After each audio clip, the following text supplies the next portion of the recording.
Siagian TV.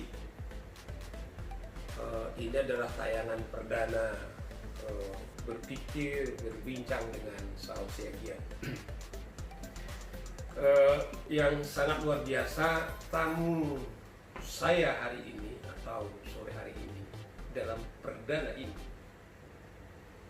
dia adalah Mr. Paulus Reinhard Maruli Siagian, Presiden BEM Fakultas Hukum Universitas Diponegoro. Dan tepatan dia adalah anak saya yang ketiga. Dan saya rindu berbincang, ngobrol dengan Bung ini, karena kadang saya juga disebut Bung atau Bro ini, karena selama pandemi barangkali hampir setengah tahun, baru 2 minggu yang lalu dia bisa pulang ke Bekasi dan belum sempat bisa berbincang dengan beliau ini atau Bro ini. Jadi saya sangat bersyukur, berbahagia boleh berbincang dengan dia di channel ini. Gimana kabar Bro? Ya, puji Tuhan, baik Papi. Baik, Bung Sawal. Jadi kita belum biasa kan, soalnya baru perdana juga. Iya. Ya ini juga konten pertama Yes, Bung Sawal. betul. Ya agak beradaptasi nih panggilan Bung Sawal, kan Iya. biasa manggil Papi kan. Iya. Kita orang di rumah. Betul. Tapi puji Tuhan kabar baik, selalu baik. Karena itu yang selalu diajarkan oleh ayah saya juga. Jadi apapun kondisi dan situasinya, selalu berpikir dan bertindak baik, karena dunia ini baik. Kenapa dunia ini baik? Kenapa negara ini baik? Karena ada kita masih di sini. Luar biasa. Gitu. Memang kemarin itu kawan-kawan pernah saya posting Facebook saya bilang saya berbicara dengan anak saya Bung Paulus Maruli. Banyak juga memang orang komentar, kok bisa manggil Bung ya sama anaknya katanya. Ya saya sendiri juga yang pertama disapa oleh beliau Bung. Dan bagi saya itu juga menjadi kehormatan karena saya merasakan di samping saya sebagai seorang ayah, tapi juga saya seorang sahabat. Jadi saya bilang di komen saya di Facebook saya, kadang karena beliau adalah Presiden BEM, suka juga saya nanya-nanya atau berguru soal politik kepada beliau. Oh gitu ya. Dan yang kedua, saya juga rindu bahwa ya di samping saya sebagai ayah, tapi juga sekaligus sebagai sahabat. Dan saya kira nggak juga salah bahwa seorang ayah itu juga bisa belajar tentu dengan sisi yang lain kepada siapapun termasuk anak. Dan hari ini saya akan berbicara soal situasi mahasiswa saat ini. Bagaimana situasi mahasiswa saat ini, Bro Paulus, setelah pandemi ini? Artinya apakah itu bisa atau mempengaruhi situasi belajar mengajar di kampus? Bagaimana dengan pandemi COVID-19 ini? Oke. Selamat datang rekan-rekan, kawan-kawan, sahabat-sahabat Saud Siagian TV, gitu ya. Iya. Ya, sebelum aku menjawab mungkin izinkan aku ya, Bung, Papi, Papiku, silakan. untuk nyapa juga teman-teman yang mungkin baru pertama kan nonton Saud Siagian TV. Iya. Semoga harapannya channel Saud Siagian TV ini bisa menjadi sumber berkat, sumber gagasan, sumber ide, pemikiran, serta harapan untuk orang-orang yang menonton. Karena konsepnya memang ini kan sebagai satu platform untuk bisa memberikan sharing pengalaman, sharing harapan, dan semua hal positif lainnya.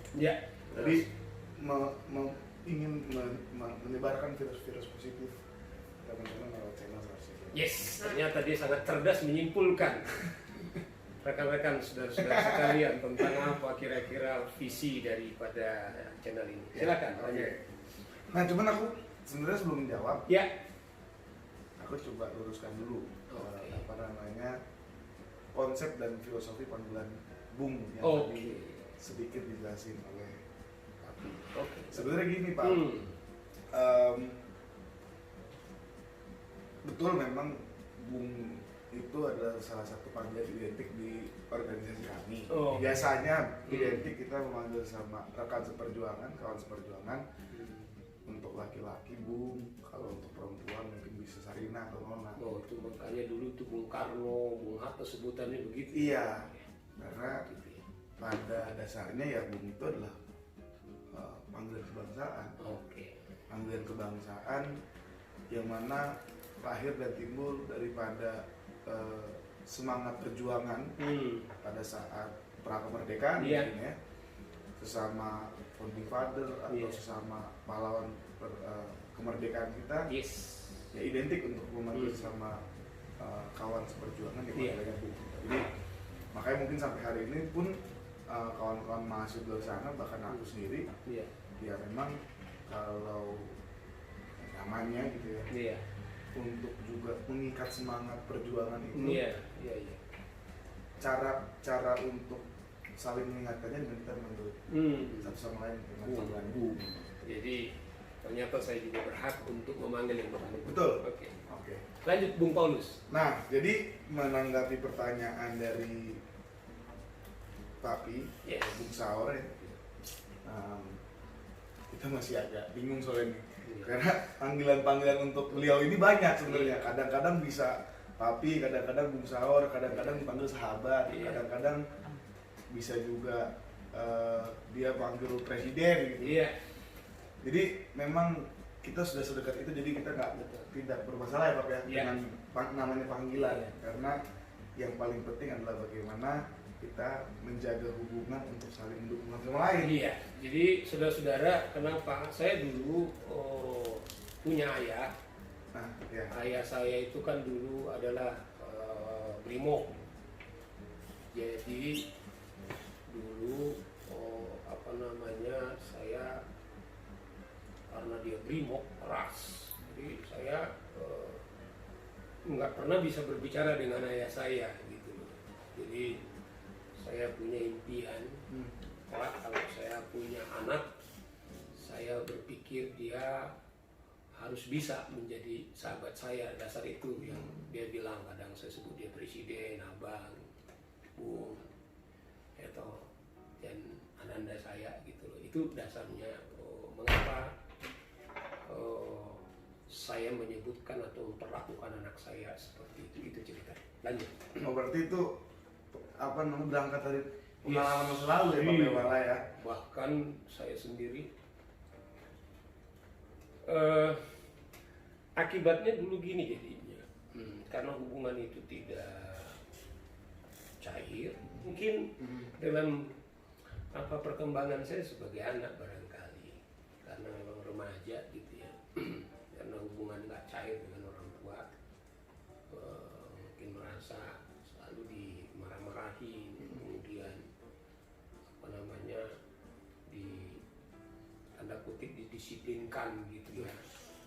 Nah, kita belum paham tentu maksudnya adalah mendidik, tapi akhirnya kita sampai merasa memberontak gitu. Jadi dasar itu kelak kalau saya punya anak tuh, saya rindu tidak boleh berjarak dengan anak tersebut, harus dia adalah sebagai sahabat saya.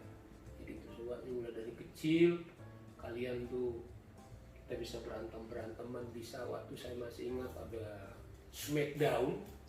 Saya masih ingat sengaja kalau main Smackdown, saya tuh kalah, sengaja saya kalah, kamu di atas, kamu bilang gini, ampun lo. Jadi saya bilang ampun. Jadi supaya ada di mana saya minta ampun sama anak saya. Jadi itu filosofinya gitu loh, waktu kecil. Iya, aku ingat itu. Ingat ya? Ingat. Jadi kamu nyerah lo, Iya. ampun nyerah. Jadi saya sengaja bahwa saya juga dalam hal tertentu bisa kalah sama anak saya. Itu adalah kehidupan.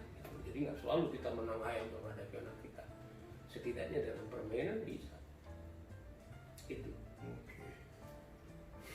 Tapi apa namanya?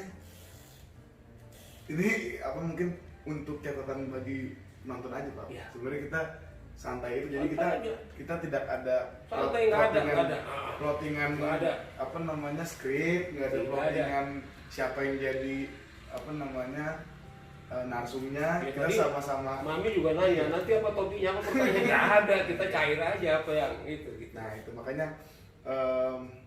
ini serunya. Jadi apa yang kita bahasakan, apa yang kita bicarakan ini adalah hal yang paling apa adanya gitu ya Pak. Karena tadi juga Papi juga ngomong ke aku, kenapa pun nggak ada topik, karena konsep Papi membangun channel Seharusnya TV ini untuk bisa membagi cerita tentang keluarga kita yang penuh akan makna kepada halayak. Nah, jadi gini, saudara-saudara, betul. Mengapa misalnya saya sengaja channel Seharusnya TV ini dengan narasumber adalah orang-orang keluarga saya? Sebenarnya filosofinya begini. Saya memulai ini sesungguhnya saya juga mau berbagi dari apa yang di rumah saya ini, di rumah tangga saya ini kepada publik. Nah, seperti tadi Paulus bilang, mana tahu ada sesuatu yang mungkin positif atau sebaliknya barangkali ada sesuatu, katakanlah tanda kutip, yang barangkali yang perlu dipelajari.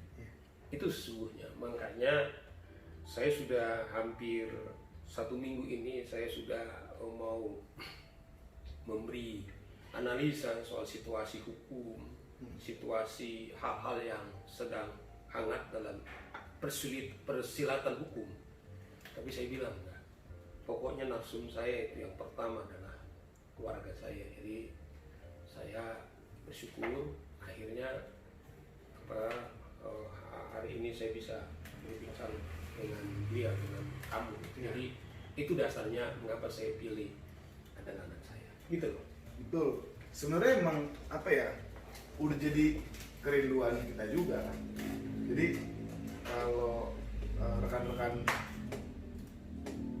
mau tahu ceritanya kenapa kemudian channel ini terbentuk ya Bapak? Iya. Itu bukan kemauan personal dan tunggal dari seorang Sarsiagian gitu. Kan saya sendiri gaptek, jadi ya ini karena ada anak-anaknya, ada istri saya ya, yang sekarang lagi megang kamera, yang sekarang di sini gitu. Halo Ibu Mary. Nanti foto gambarnya dari situ. Halo Hani. Luar biasa. Ya. Iya, jadi artinya yang mendorong Papi pun membuka channel itu kan kemarin katanya kakak, Kak Bunga, kakak kami yang pertama. Dan aku juga sangat mendukung itu karena memang terlalu banyak dan terlalu penuh semangat positif yang Papi berikan kepada kami, sehingga sangat sayang untuk itu tidak disebarkan ke banyak orang. Bisa aja. Salah satunya tadi Pak, apa kan? Salah satunya adalah mengenai bagaimana Papi ternyata punya konsep berhubungan layaknya sebagai seorang ayah kepada anak, yang menurutku pribadi itu konsep yang nggak biasa gitu. Aku selalu dari dulu tuh terngiang-ngiang dalam pikiranku bagaimana Papi selalu menekankan saya mempunyai prinsip mendidik anak saya dengan prinsip demokratis, ya kan? Semua bertumpuk pada asas kepercayaan, kan gitu. Tapi kemudian pada perjalanannya ya kita harus mengakui juga sebagai anak pada perjalanannya ketika Papi terus menerus untuk menyuntikkan kepercayaan itu kepada kami, terkhusus pada aku ya gitu, pasti kan banyak kekecewaan yang timbul gitu Pak, ya kan? Iya. Karena mungkin aku tidak bisa menapuk dan membawa kepercayaan itu dengan baik dan segala macamnya gitu ya. Artinya kan timbul kekecewaan, tapi yang aku masih bingungkan gitu ya, kadang-kadang kenapa aku masih konsisten untuk tetap memberikan kepercayaan gitu.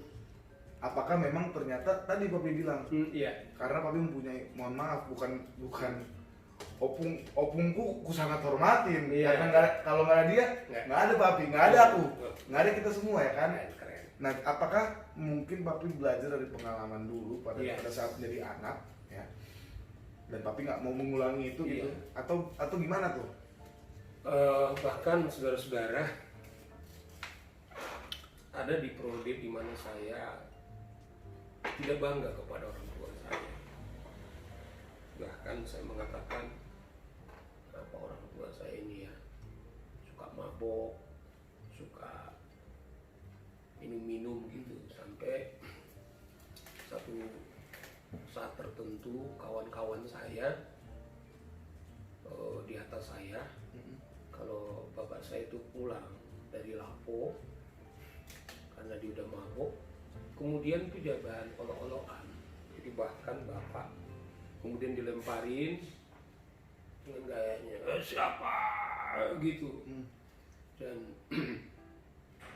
itu menjadi sumber olok-olok bagi kawan-kawan saya di atas saya. Tapi waktu itu saya sebenarnya dendam sama kawan-kawan saya, tapi saya nggak berani karena mereka lebih besar gitu. Saya bilang, kok bapak kerjanya begini gitu ya. Jadi dasar itu juga kemudian saya merasa apa ya, kok bapak seperti ini ya gitu. Nah, jadi itu sebabnya saya punya tekad kelak kalau saya menjadi ayah, saya ingin tidak akan jadi pengalaman seperti pengalaman saya kepada ayah saya. Itu dulu. Tapi sekalipun akhirnya setelah saya merantau dari SMP sampai dengan mahasiswa, dalam pengalaman saya barangkali, bacaan saya, kontemplasi saya, kemudian saya sadar setelah di rantau ini, tiba kesadaran saya, ternyata he's my best father.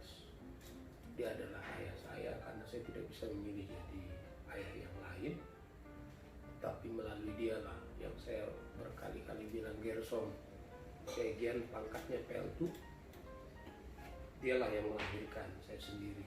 Jadi setelah saya dewasa, saya bangga banget sama dia. Kami bersahabat, mamimu tahu itu. Jadi saya bisa rangkulan sama dia.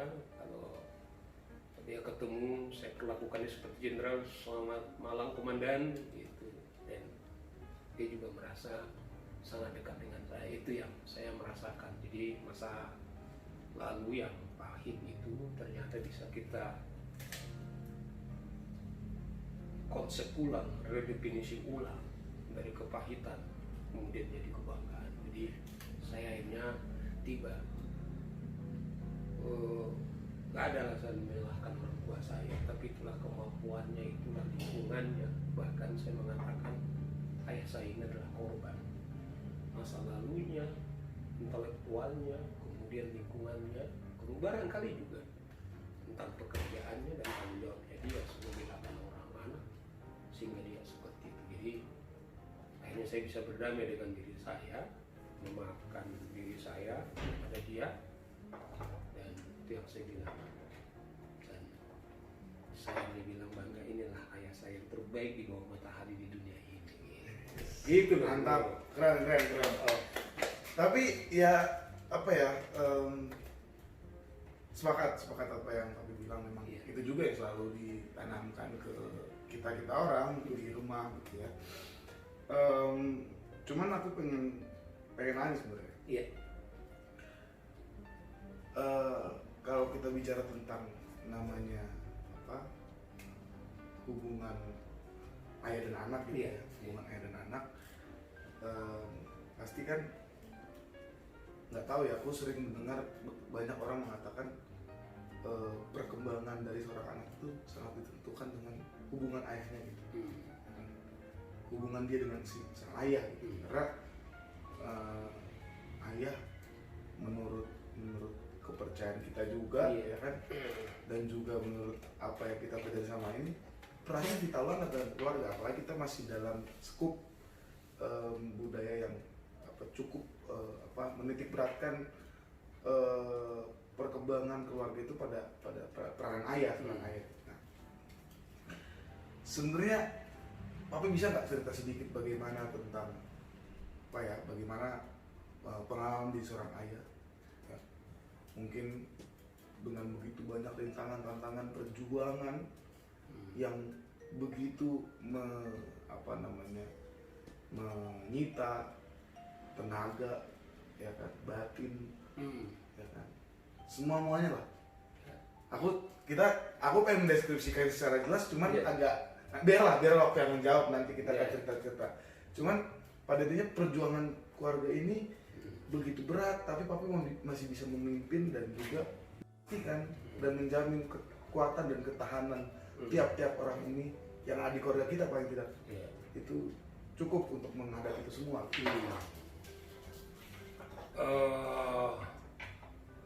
Jadi sebelum saya ke sana menjawab, jadi gini, dulu waktu saya merantau, khususnya saya kan dipanggil oleh abang saya yang paling besar.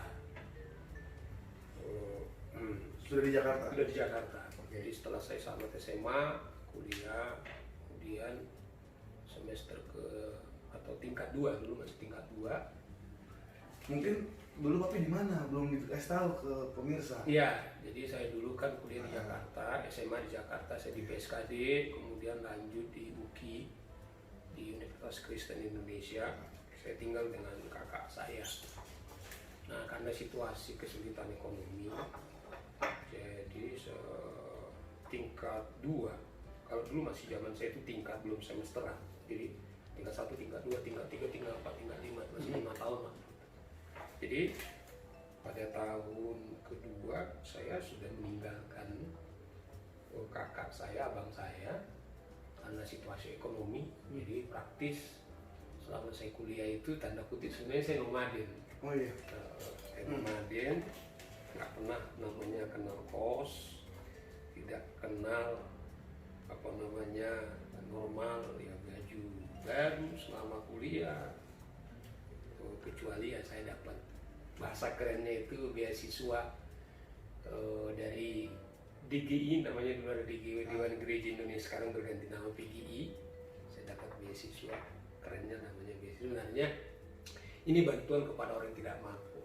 Tapi sejauh status mahasiswanya masih bisa dipertanggungjawabkan, kemudian organisasi DGI itu memberikan tunjangan seadanya lah. Jadi ya praktis saya 4 tahun tuh nomaden, jadi numpang dari satu kawan ke kawan yang lain. Tapi yang kos saya yang paling abadi itu adalah kampus.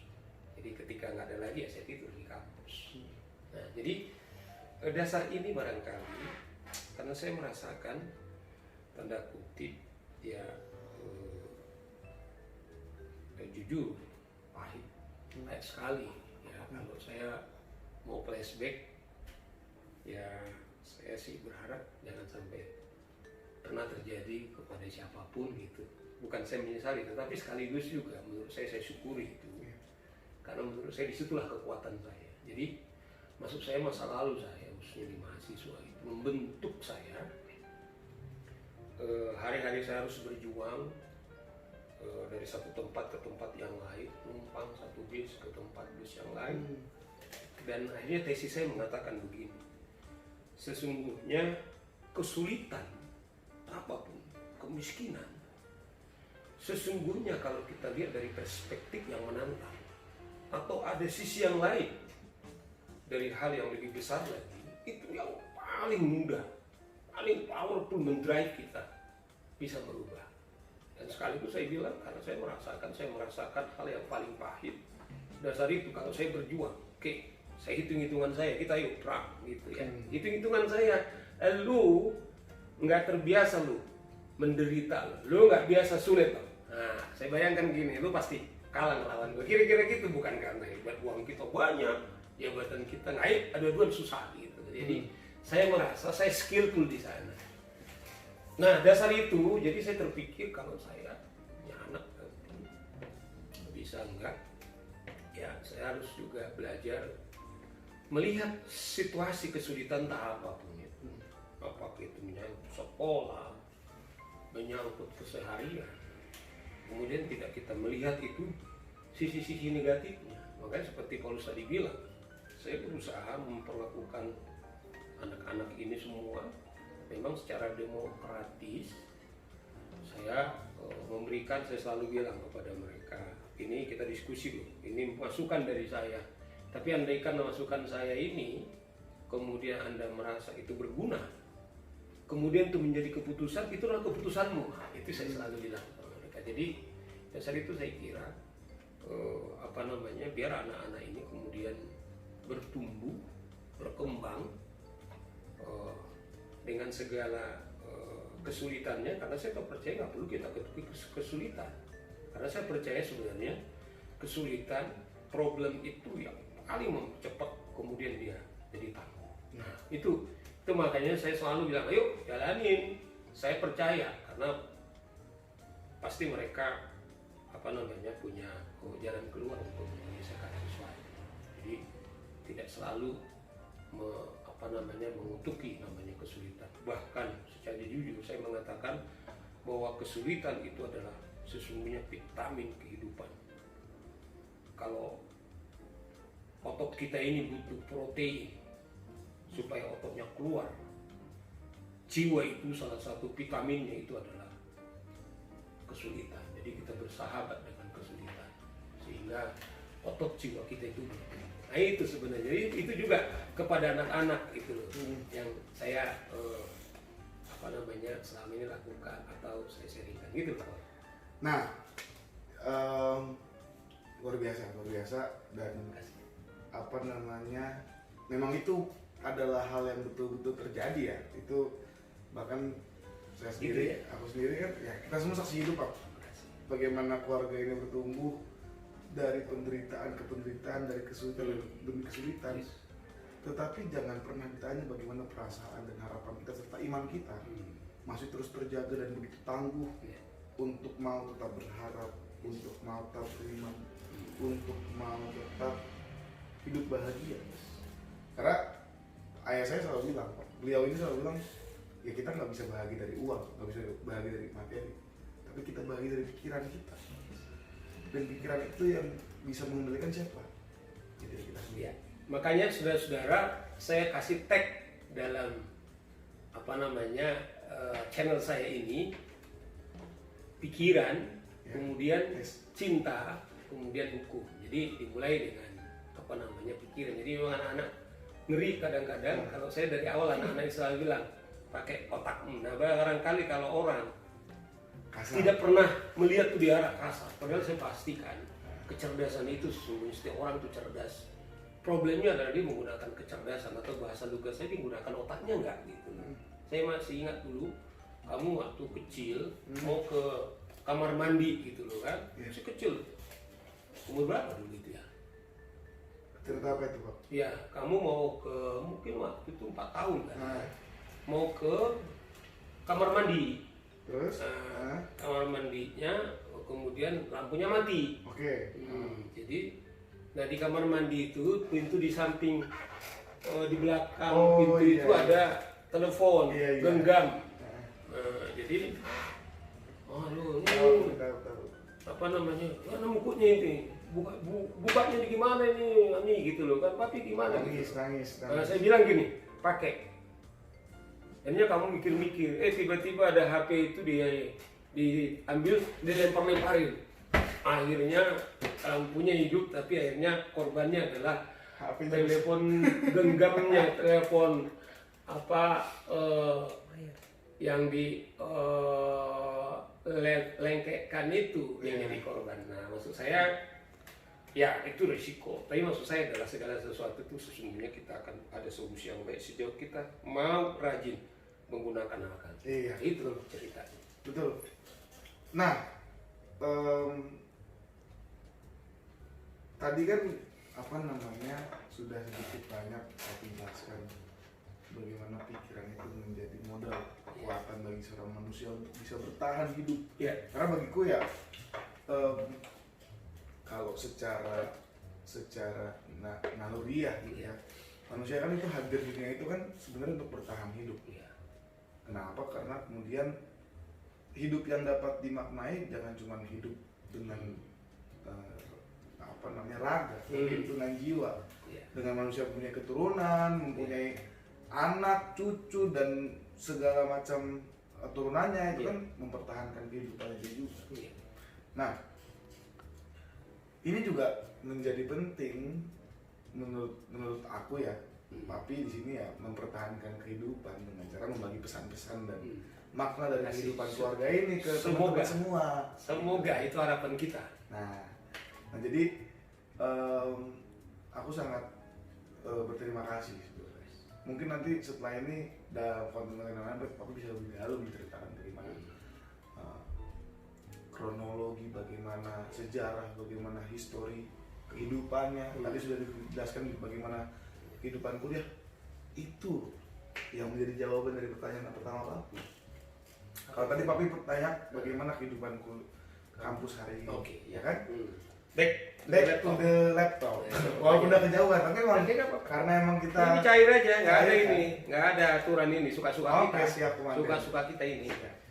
Nah itu juga yang menjadi dasar. Mungkin kalau aku menjawab langsung pertanyaan bagaimana kehidupan mahasiswa ini, yang pasti aku bisa sampaikan bagaimana kehidupanku dulu sebagai seorang mahasiswa dulu kan. Sebelum aku bicarakan kawan-kawan mahasiswa yang lain. Nah, jujur sebetulnya kalau tadi aku bilang, ya kan, Papi nggak berharap kejadian itu terjadi di orang-orang lain di luar sana, karena mungkin memang kita patut bersyukur, Papi sangat bersyukur kan, karena itu yang menjadi fase dimana pembentukan diri Papi untuk jadi seorang manusia yang tangguh. Tapi kemudian tetesan keringat demi keringat, tetesan air mata demi air mata yang Papi rasakan begitu pahit dan pedihnya, itu yang menjadi alasan kenapa Papi bilang kalau bisa jangan sampai berulang. Nah, itu juga sebetulnya yang menjadi motivasi atau alasanku kenapa kemudian kalau teman-teman tahu tadi Papi mungkin sedikit menjelaskan, aku berkecimpung dalam ranah organisasi di BEM dan kemudian untuk tahun ini diamanahkan menjadi seorang ketua gitu. Karena aku patut bersyukur bahwa aku dalam menjalankan tugasku sebagai mahasiswa di dunia perkuliahan ini ya sangat begitu berlimpah dan bergimang tunjangan untuk aku bisa berkuliah dengan baik. Ketika kita mengkomparasikan dan membandingkan kehidupan Papi dulu kan apa jadinya kalau aku tidak bersyukur gitu. Makanya aku kemudian menjadi bersyukur. Lalu kemudian ketika bersyukur aku berpikir ya apalah yang aku bisa bantu dengan kelebihan-kelebihan yang aku punya saat ini gitu. Walaupun sebetulnya mungkin kelebihan itu tidak sama konsepnya dengan kelebihan yang orang lain miliki. Tapi karena tadi aku bilang, Papi selalu mengatakan kita harus berpikir positif. Selamanya kita harus bisa mengucapkan syukur gitu. Jadi aku selalu bersyukur dan kemudian terpikirkan bagaimana kita bisa memberikan satu bantuan, satu benih kebaikan bagi banyak orang. Aku pikir lewat sarana organisasi itu memungkinkan. Kenapa? Karena aku percaya bahwa kurang lebih selama aku 3 tahun berkecimpung dalam ranah organisasi mahasiswa, 2 hal yang paling bisa dilakukan, yaitu melayani dan mengabdikan diri. Entah mau diabdikan dirinya bagi sesama mahasiswa, entah mau diabdikan dirinya untuk alma mater tercinta, entah diabdikan dirinya untuk bangsa dan negara. Tapi kemudian memang slogan dan juga jargon selama ini mengenai mahasiswa itu terus menerus harus dibumikan dan dijaga. Nah, oleh karenanya dua hal itu tadi, pelayanan dan pengabdian. Nah, hari ini aku merasa terkhusus untuk bangsa dan negara. Oke. Terkhusus untuk bangsa dan negara. Karena lagi-lagi aku selalu percaya dengan kata-kata ayahku mengatakan bahwa negara ini baik. Negara ini baik karena negara ini masih ada kita. Karena negara ini masih ada kita, maka negara ini baik. Ya, memang saya bilang sama anak-anak ini atau keluarga ini, saya bilang gini, atau slogan kita, bahwa republik ini masih baik karena ada kita. Sebenarnya itu adalah sikap proaktivitas kita. Dalam artian gini, kita nggak akan bisa menyalahkan atau mengeluh kalau kita membangun negara kita. Yang paling bisa kita lakukan adalah melakukan yang terbaik dengan apa yang kita miliki. Dan saya bersyukur anak saya Paulus kemudian bisa merasakan makna dari itu. Dan kakakmu juga di Amerika, dia bilang, papi saya di sini ditempatkan, ini akan jadi baik, gitu ya, karena saya ada tadi. Jadi saya bersyukur ya. Sekaligus sebenarnya saya kalau ingat-ingat pengalaman saya, sebenarnya pengalaman kalian nggak jauh dengan situasi yang agak berbeda, tapi akhirnya sama aja sebenarnya. Saya dengan mamimu itu di khususnya di setiap semester itu sekolahmu itu dia langganan dipanggil oleh suster gitu ya, kepala sekolah, itu udah kepala sekolah gitu ya. Jadi ya barangkali air matanya itu ya nggak ketahuan lah berapa banyaknya, bahkan ya minta maaf ini mungkin saudara-saudara nggak percaya kalau ijazah anak saya ini, ijazah SD, SMP, SMA, sekarang kami katakan masih disimpan oleh yayasan sekolah, ketepatan dia di sekolah yang sama. Sebenarnya maksud saya bagaimana panjangnya tadi yang dibilang pergumulan sesungguhnya keluarga ini. Tapi ya itulah, saya tadi bilang kalau bisa sih jangan pernah mengalami, tapi mereka ini juga mengalami. Tetapi ya mungkin seperti tadi dibilang, barangkali itulah mereka dibentuk karakternya bukan manusia yang lemah, tapi pengalaman well trained, kemudian jadi manusia-manusia yang tangguh gitu. Jadi ya mungkin Paulus saya tahu sering juga protes sama ibunya gitu ya kondisi, tapi saya bersyukur ternyata kamu bisa juga melihat sisi yang lain, sisi yang perasaanmu tadi positif dengan kondisi-kondisi itu gitu. Jadi ya nggak jauh sebenarnya, tapi akhirnya saya juga mensyukuri Tuhan, terima kasih pengalaman. Kalau saya selalu bilang anak-anak saya ini beruntung, dulu waktu kakakku si Maria pernah juga seperti itu, karena 3 semester nggak dibayar, akhirnya kami tidak lagi minta melalui dekan, tetapi harus kepada rektor. Kalau 2 semester masih ke dekan, karena 3 semester harus rektor gitu ya, kita harus berjuang. Tapi saya bilang begitu lulus, saya bilang nggak apa-apa, sertifikatnya bisa ditahan Pak, mungkin nanti kalau saya punya uang saya akan tebus ketika setelah lulus 6 bulan atau setahun kemudian itu saya bereskan. Tapi saya bilang sama putri saya yang sekarang mereka menetap dengan suaminya di Amerika, satu hal keuntungan kamu mendapatkan ijazah dengan bonus adalah perjuangan.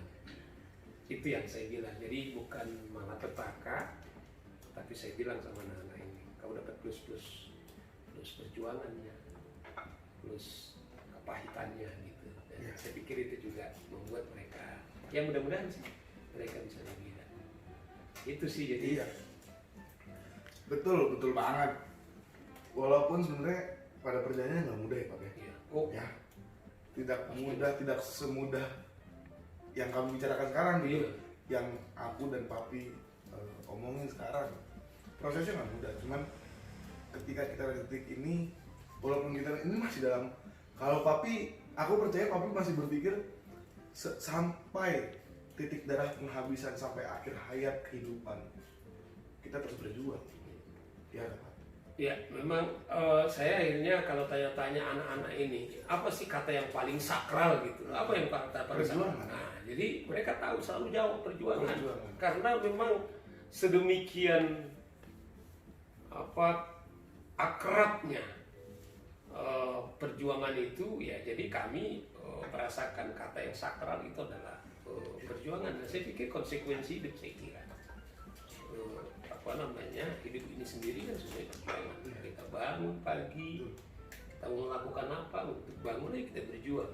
Dan kita udah mau bangun tapi ditarik selimut kita lagi, atau kita udah belajar atau komitmen untuk melakukan sesuatu, berjuang. Kemudian setelah kita bangun, mandi, berjuang lagi, kita istirahat lagi. Nah, jadi sekarang bagaimana kemudian memberi makna perjuangan ini? Nah, itu yang pembedanya saya kira. Jadi anak-anak ini selalu, kalau saya tanya apa kata yang paling sakral, yang paling akar, pasti seperti juga yang Paulus bilang itu, juga kakaknya berdua juga. Cuman ya kalian beruntung punya ibu. Iya. Ini sesi Itu ya. Apresiasi. Betul. Jadi saya selalu bilang kalau kadang dipanggil kepala sekolah, gimana ini gitu ya. Udahlah Pak, aku aja dulu yang maju gitu, jangan kamu dulu gitu ya. Sekalipun. Coba ada eksplisit sedikit nggak apa-apa daripada nanggung kan Pak? Iya. Dipanggil pas sekolah kenapa tuh? Ya, itu karena waktu sekolah tertunda, belum lagi kelakuan anaknya, ya toh anaknya si Paulus suka terlambat. Kemudian sampai satu hari juga pernah tinggal kelas. Kadang kita seperti mau menyerah gitu ya.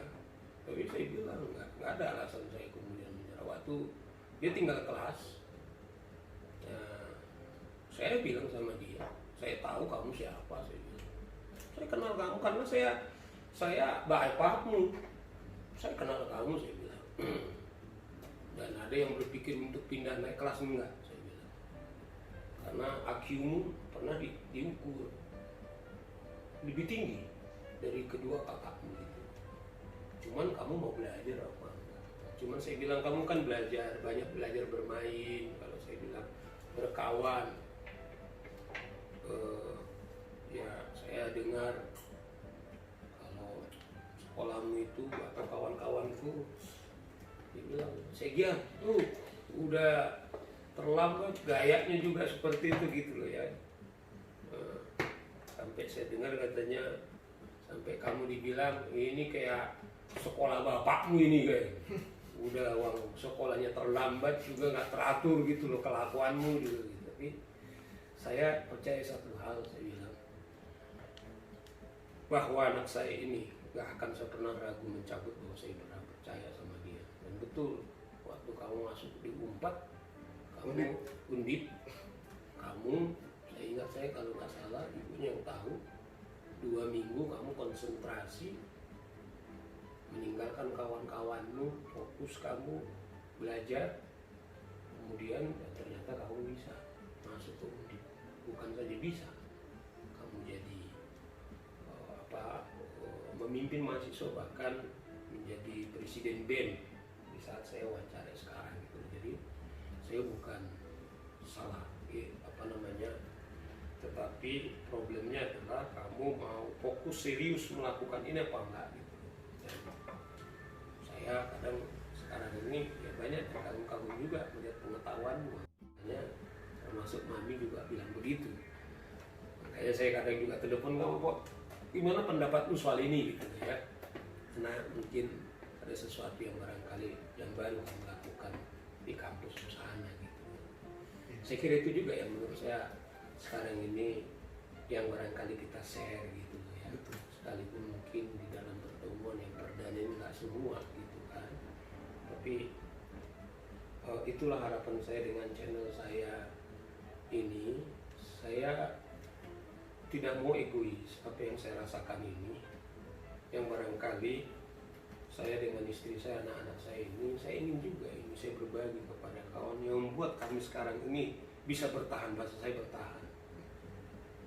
Saya juga pengen berbagi juga kepada orang, nggak bisa saya egois hanya dimiliki oleh anak saya atau istri saya, tapi saya juga bisa berbagi.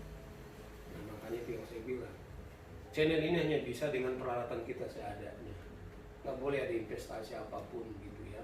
Ada HP saya di sana rekaman, ada buku saya, memang bukulah inilah, jadi saya bisa berbulan-bulan nggak ke kampus, tetapi buku-buku ini ada yang masih saya mahasiswa. Satu model ransel saya, di ransel saya itu penuh buku.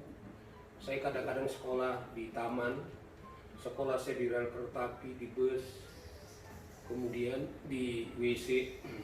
Akhirnya saya memaknai kampus, sekolah itu ya di mana saya bisa berdiri atau di mana saya bisa berpikir, itu adalah kampus, itu adalah sekolah gitu. Jadi makanya mengapa misalnya buku ini ada di ruang tamu ini, saya bilang sama Mami, satu hal kerinduan saya kelak di mana yang paling strategik di rumah saya akan beri tempat buku, karena bukulah yang mewakili saya.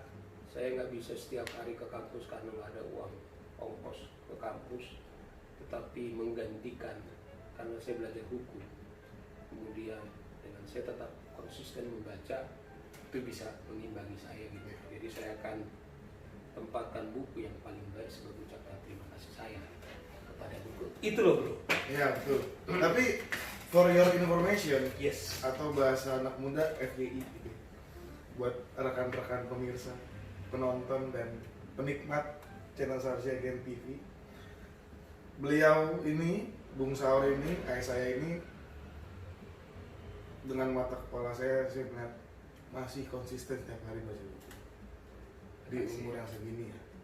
Karena nggak mudah, karena bagi saya aja, saya yang hitungannya masih sangat muda gitu ya, umur baru menginjak angka 22, soal konsistensi membaca literasi itu wah sulitnya minta ampun. Tapi Papi hari ini di umur yang segini udah hampir 60 berarti Pak ya? 58, tepatnya 58 tahun Iya. ini.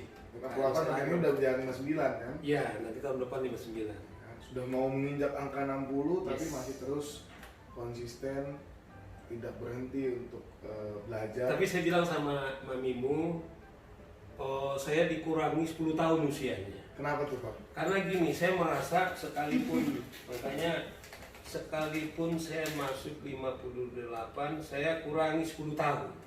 Ketepatan mulai dari kecil, saya sudah merawat tubuh saya. Nah, jadi wajar saya memberi bonus ke diri saya. Jadi bro, tadi ibu bilang, kok gaya banget gitu loh ya. Saya bilang, ya harus boleh lah, boleh usia bertambah terus. Tapi semangat kan tidak boleh. Artinya, kalau menurut saya itu kan usia itu kan semu saja, tapi yang paling penting menurut saya adalah semangat kita. Jadi jiwa kita itu tiap hari bisa diperbarui, semangat kita bisa diperbarui sesungguhnya, nggak dengan sendirinya. Proses ya barangkali kita nggak boleh berbohong ke diri kita, ada struktur dalam tubuh kita berganggu, tapi jiwa kita yang membaca itu bukan tubuh, tapi jiwa kita gitu. Jadi saya selalu komitmen tiap pagi secara alami fisik saya katakanlah menua, tapi saya komit setiap pagi jiwa saya harus lebih muda, harapan saya lebih muda, semangat saya lebih muda. Nah itu ceritanya. Jadi makanya salah satu ya saya baca. Nah ini sebenarnya mungkin kita harus kasih briefing dulu Pak. Oke. Kepada pemirsa Sarsya Gen TV, karena aku yakin, aku percaya bahwa mungkin kawan-kawan yang sudah menonton sedari menit pertama, detik pertama tadi sampai detik sekarang yang sedang berjalan, ada mungkin yang belum nangkep, belum bisa mengikuti jalannya perbincangan dan dialog kita. Aku nggak Karena ngerti juga. kenapa? Iya. Karena memang beliau ini penanaman spiritualitasnya luar biasa tinggi. Jadi ini adalah obrolan yang menyita banyaknya hal-hal berbau kebatinan hati gitu loh, ya kan, emosional. Jadi otak kanan mungkin yang dipaksa berpikir secara intelektual ya. Nah dan sebetulnya itu yang menjadi topangan buat kita orang di rumah ini kan. Begitu ya. Iyalah. Oke. Apa yang bisa kita nikmati selain pikiran dan apa namanya kekuatan hati kita yang terus semangat gitu kan Pak. Karena tadi benar-benar nanti Papi pasti akan ceritakan lebih lanjut ya bagaimana cerita kehidupan Papi yang betul-betul penuh dengan lika-liku perjuangan gitu ya. Tapi itu malah yang lucu gini Pak, terkadang ada ketika aku sudah di titik ini, walaupun aku bisa bilang ya masih banyak perjuangan yang akan terlalu, tapi tadi ada kata kunci penderitaan. Nah, kadang kalau kita menemukan jalan yang terlalu lempeng-lempeng aja tuh, bukan kita banget gitu loh Pak. Oh gitu ya? Iya nggak sih Pak? Oh gitu. Iya nggak sih Pak? Gitu ya? Jadi nggak biasa Ya, kita makasih orang, lah, ya kan? lah. Paling nggak harus ada kerikil penderitaan yang Oh gitu ya? yang paling nggak ya Yang itu, gitu. itu identitas kita. Gitu. Ya, oh gitu. Gitu. Jadi sampai sebegitunya kawan-kawan sahabat terkasih, ya kan? Teguhkan. Tapi itu yang luar biasa dan itu nggak dimiliki oleh semua orang, aku percaya. Tapi semoga dengan adanya cerita ini, walaupun kita belum bisa bagi secara langsung, ya banyak kawan-kawan yang semakin ditemukan juga, ya kan? Bahwa ketika kita menghadapi dan mengalami yang namanya tantangan, ya kan, berbuah pada penderitaan yang mengharuskan kita untuk berjuang menghadapinya, masih banyak orang yang satu frekuensi gitu. Salah satunya adalah keluarga kita. Dan kita masih bertahan dan masih konsisten untuk menjadi manusia yang tangguh. Terima kasih. Itu ayah saya yang mengatakan. Jadi apa yang saya sampaikan sejauh ini, kalau Papi bilang tadi, luar biasa Pak. Enggak, itu saya cuma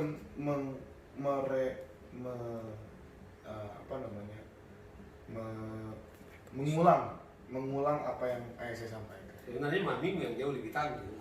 Dan mami, jelas mami, tapi kan mami nggak on cam, jadi iya. Di sana dia ngerekam aja. Tadi briefingnya gitu, tapi yang gitu ya, gitu kan. Oke. Nanti besok berarti harus ada mami dong, Pak ya. Iya, Ibu dokter ini ya. Saya berpikir nih setiap hari Jumat namanya spiritual. Anda kan juga tag kedua itu cinta. Jadi saya akan melihat, jadi di samping saya sebagai seorang praktisi hukum yang mungkin publik atau kawan pada kenal, saya akan memberi juga satu title saya sebagai seorang praktisi hidup gitu. Jadi ya saus jaga praktisi hidup dan juga praktisi hukum gitu. Jadi ada cinta di sana, ada seperti bahasamu pergumulan, ada tantangan, dan itu yang kita bilang bahwa kita nggak perlu kutuki sesuatu pun, tetapi sebenarnya ada sesuatu yang kita petik gitu. Dan makanya saya ulangi kembali mengapa di dalam tayangan perdana ini saya hadirkan keluarga saya, yaitu bahwa dari dalam rumah saya ini kami berbagi kepada publik. Mungkin kalau mungkin yang bisa kami janjikan adalah yang kami belum nyaman disebut orang berhasil, tetapi sharing tentang perjuangan. Itu barangkali yang kami atau saya misalnya akan sharingkan topik-topik itu yang saya layak berbicara gitu. Jadi dulu juga saya berpikir kalau saya buat channel ini kalau nanti saya dianggap berhasil, agak belum nyaman saya. Itu terang aja Pak. Kalau Papi itu nggak selalu batin saya nggak, tetapi gini, tahu kenapa nggak mau cerita aja pengalaman soal kepahitan perjuangan. Oh, saya mau kalau itu, saya memang bapak di atas itu. Akhirnya saya pikir dah sejauh ini saya akan mau lah berbagi itu gitu. Jadi dialog ini cair begitu aja. Waktu maminya bilang apa topik kalian nggak ada.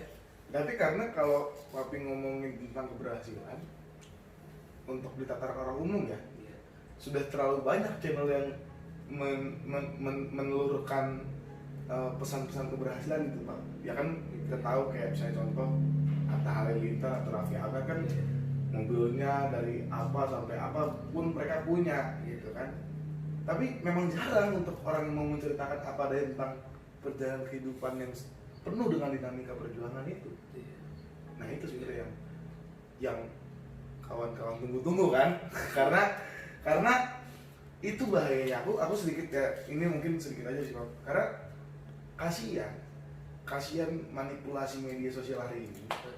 Bagaimana dunia ini digambarkan begitu penuh dengan hingar-bingar, ya, hingar-bingar kebahagiaan duniawi gitu. Oh gitu ya. Ya itu juga saya khawatir. Nah, tapi kemudian hari ini dengan channel Saursiaga TV walaupun memberikan antitesis bahwa kebahagiaan yang sejati itu timbul dari pikiran dan hati. Walaupun kehidupan kita di tengah perjuangan, di tengah penderitaan, di tengah usaha dan upaya untuk terus-menerus bertahan, ya kan? Tapi nggak bisa menjadi alasan untuk kita nggak bahagia. Ya, makanya kalau kau lihat Paul di apa namanya gambar tayangan, ada gambar buku, ada 3 gambar, ada sepeda, ada dalam buku saya. Sebenarnya itu yang saya bilang bahwa apa namanya menggambarkan transportasi yang paling sederhana tetapi yang paling powerful gitu. Saya memaknai sepeda adalah transportasi yang dahsyat, merdeka. Anda nggak perlu harus membayar bensin. Sebelum Pak lanjut, jadi kalau kita kasih tahu aja ya Pak ya.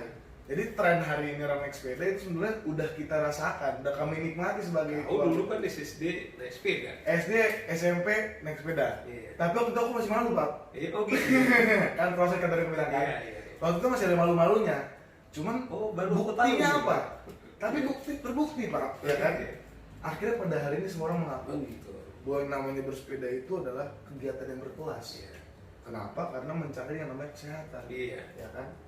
Karena dulu orang-orang sering menjudge aku Pak. Sepeda kiri lu. Ya gitulah.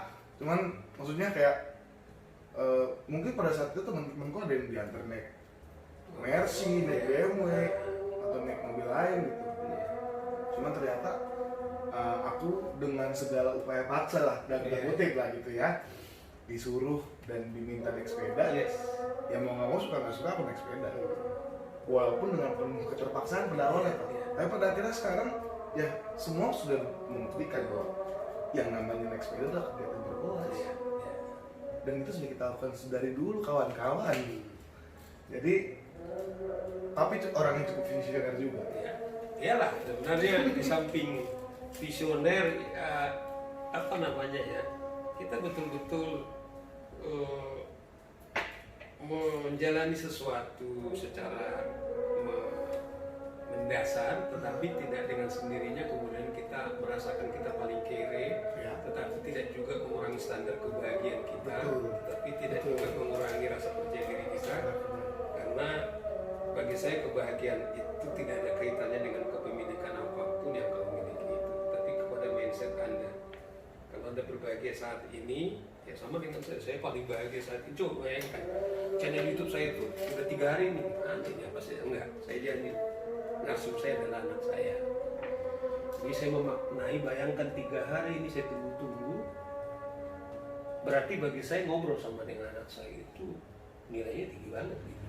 Jadi saya kan, kamu tahu saya di orang tahu Saursiaga adalah LC, saya ke Papua, ke Aceh, di bandara Saursiaga ada LC gitu, di wawancara di Mata Najwa, di Rosi, di forum bersama Budiman di berbagai nasional. Nah,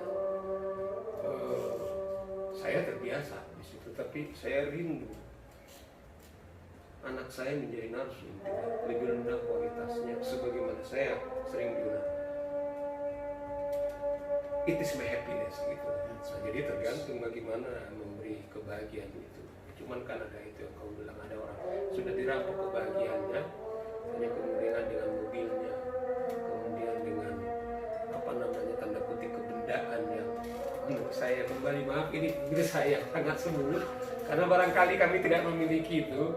Jadi yang kami miliki adalah cinta, kemudian perjuangan, dan kami merasa berbahagia dengan itu. Tentu itulah yang kami bagikan. Itu yang saya kira kenapa saya hanya berbagi apa yang saya miliki gitu.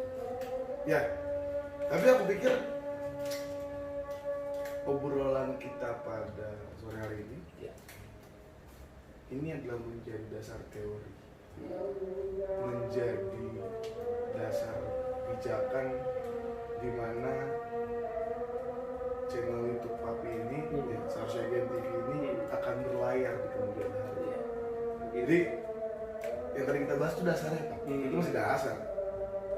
Ingat kata kuncinya adalah bagaimana kita bisa mengukur standar kebahagiaan lewat mindset positif diri kita sendiri, lewat cara berpikir positif di dalam otak kepala kita sendiri. Itu dasarnya Pak. Dan itu yang menjadi modal keluarga ini yang dipimpin oleh beliau ini, ayah saya Seharusnya Gian, dapat melewati begitu banyak dinamika perjuangan. Jadi aku pikir terima kasih. Jadi aku bingung sekarang narasumbernya siapa sebenarnya? Iya, pokoknya suka-suka lah kita. Pokoknya nggak jelas ini pokoknya siapa kita. Siapa aja lah ya Pak ya. Jadi apa namanya itu juga. Saya memang waktu itu tanya juga kepada Mami, ini saya buat namanya Seharusnya Gen TV gitu kan. Ya gila katanya kan. Ya saya hanya begini loh. Saya hanya konsepnya aja.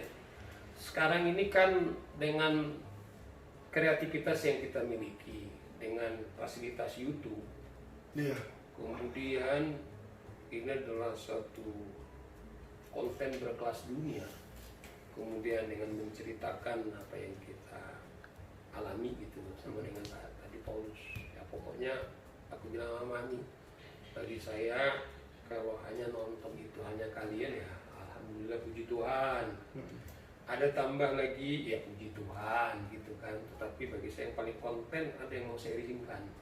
Saya berdoa karena saya merasakan itu manfaat kepada saya dan keluarga saya, itu yang saya lakukan. Nah kalau orang mendirikan TV itu dengan modal mungkin ratusan miliar, tapi dengan apa yang kita miliki, kreativitas yang kita miliki, cerdasan yang kita miliki, pengalaman, atau juga sebaliknya kekonyolan yang kita miliki, ada pelajaran. Ya toh seperti juga ini konyol, siapa yang bertanya gitu loh, nggak jelas, nggak apa-apa juga. Tapi semoga saya paling berharap itu ada artinya gitu. Amin. Nah karena udah panjang ini, nggak kerasa udah 1 jam lebih ini. Iya kan, saya juga nggak pengalaman gimana meng-closingnya gitu loh kan. Jadi siapa menutup? Kau aja lah nutup lah. Gitu ya. Lah gantian, tadi aku udah nutup, kau sekarang nutup. Saking nggak ada format bakunya di channel, belum ada. Tapi pesan saya sebagai salah satu netizen juga, Pas mohon maaf nih Pas Oke. Jadi mulai besok mungkin bisa mulai diatur format opening sama closingnya dulu paling nggak, ya kan? Kalau alur pembahasannya nggak apa-apa, itu silakan cair aja. Tapi untuk opening dan closing nanti kita belajar lagi. Tadi aku udah belajar openingnya. Tadi kan mudah-mudahan sih menarik. Tapi rekan sekalian, mana tahu ada sesuatu yang masukkan di awal. Boleh nanti banget ya. Silakan komen aja di kolom komen ya. Makanya supaya seimbang. Paulus lah yang tutup. Kira-kira Papi udah ini nggak? Mungkin gini aja. Terima kasih banyak ya rekan-rekan, sahabat-sahabat terkasih. Nanti mungkin Papi bisa kasih kira-kira panggilan untuk para pemirsa ini yang paling cocok dengan channel Papi apa, kan? Jadi kita juga nggak ada salahnya untuk ngomong kayak gini, karena emang kita serba belajar. Betul. Karena aku selalu percaya bahwa manusia tidak pernah berhenti belajar, karena hidup tidak pernah berhenti mengajari. Dan ada quotes satu paling nggak kan, dari Papi doang. Ulangi, jadi hidup manusia pada hakikatnya tidak akan pernah berhenti belajar. Karena hidup tidak pernah berhenti mengajari. Hidup tidak pernah berhenti belajar, keren banget. Salah satu dan satu-satunya, mungkin salah satu lah ya, salah satu modal daripada channel YouTube ini tadi aku udah sampaikan bahwa kita nggak punya infrastruktur yang layak sebetulnya kalau mau dibandingin. Ada kursi geser-geser. Tapi tadi dibuktikan kalau teman-teman tahu ini apa adanya ya. Tadi sebelum di start itu kita melakukan doa dulu tadi. Terus pertama kita nggak ada mic. Ini bisa suara kerekam nggak, tes dulu mas gitu kan. Masuk nggak barang itu kita tes, ternyata ada suaranya. Iya, artinya sespontan itu dan terbatas itu, tetapi bukan menjadi alasan pesan dan makna yang ingin Papi sampaikan. Itu yang sebenarnya mau saya sampaikan. Ada keterbukaan di sana, ada apa adanya di situ. Jadi ya mohon maaf sekali lagi kalau memang para pemirsa sekalian ada satu dua atau bahkan banyak yang mengkritisi bagaimana mekanisme dari pembahasan sampai pada ini kayaknya kurang ini kurang itu, ya kita semua serba kekurangan. Iya. Tapi esensi dan maknanya itu yang menjadi titik tolak daripada keberjalanan channel YouTube ini. Sekali lagi terima kasih. Semoga besok Papi udah bisa opening dan closing, oke? Yes. Oke. Oke. Jadi saya tutup. Apa nih tajuknya ceritanya? Ini konten apa nih? Ngobrol santai apa? Ngobrol dengan ngobrol perdana Ini masih baru dipikirin. dengan anaknya gitu. Oke. Ngobrol perdana dengan anaknya. Oke. Cukup sekian ya. Sekian. Konten pertama, kegiatan pertama yang bisa ditelurkan dari Channel Sari Yes. TV tadi. Aku juga nggak tahu apa yang tadi Papi omongin, Iya. karena itu spontan banget. Yes. Jangan lupa apa? Di like, komen, and subscribe ayo dan share. share. Oke. Jangan lupa kawan-kawan, karena tidak ada salahnya untuk kita saling berbagi kebahagiaan, untuk kita saling berbagi manfaat untuk sesama. Terima kasih. Dadah. Apa? Ada salam nggak kita? Ada salam nggak? Indonesia ini baik Nggak ada. karena kita, ya. Coba kita sama-sama. Oke. 1, 2, 3. Indonesia baik karena kita. Nah, gitu ya. Itu pesannya. Oke. Sekali lagi terima kasih. Dadah. Dadah.